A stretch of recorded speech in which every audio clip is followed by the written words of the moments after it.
Thomas is history's most famous skeptic, not because he was cynical, but because he was rigorous. He demanded physical, verifiable evidence before he would accept that the executed teacher he followed was standing in a room again. When he finally came face to face with the risen Jesus, his response was immediate. He dropped his demands for proof and made a 5-word declaration, "My Lord and my God." We often interpret this as a modern exclamation of surprise, like a reflex of shock. But for a first-century Jew, using these specific titles was a deliberate act of identification, not a casual outburst. Thomas was making a high-stakes claim about the person in front of him. To understand the weight of these words, we have to look at the specific legal and theological definitions they carried in his world. The transition Thomas made from doubt to faith rests on 2 distinct titles. When we isolate them, they reveal the core argument of the entire gospel. In Thomas's era, Lord and God were not synonyms. They addressed 2 different aspects of a person's identity and status. First is Kyrios, or Lord. This was a title of authority. When you called someone Kyrios, you were acknowledging their right to command you and their position at the top of a hierarchy. Then there is Theos, or God. This doesn't just describe what someone does, it describes what they are. It's a claim about nature and essence, that the subject possesses the qualities of divinity itself. This distinction separates a messenger who represents God from a person who fundamentally is God. By joining these 2 words, Thomas identified Jesus as the one who possesses both the right to rule and the nature of the divine.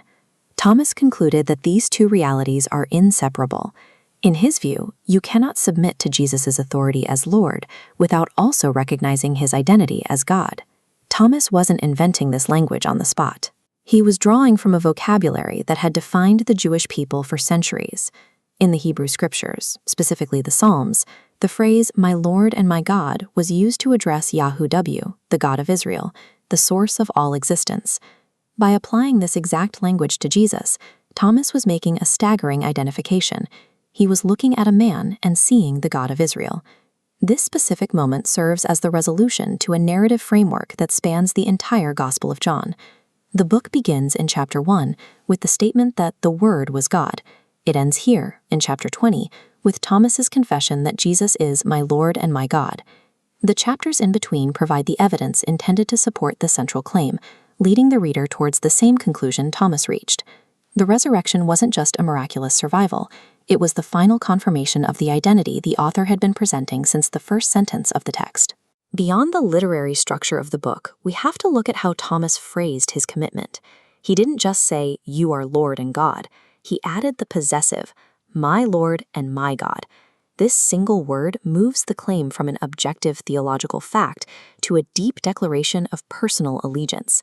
This marks the end of Thomas's journey, moving from a refusal to believe unless he saw physical evidence to the most complete confession of faith in the entire gospel. This brings the focus to the reader. To call Jesus Lord is to recognize his authority over your life.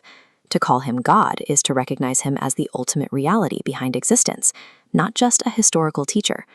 Making Thomas's declaration requires more than just acknowledging a historical event. It involves asking what it changes for you to recognize that same authority today.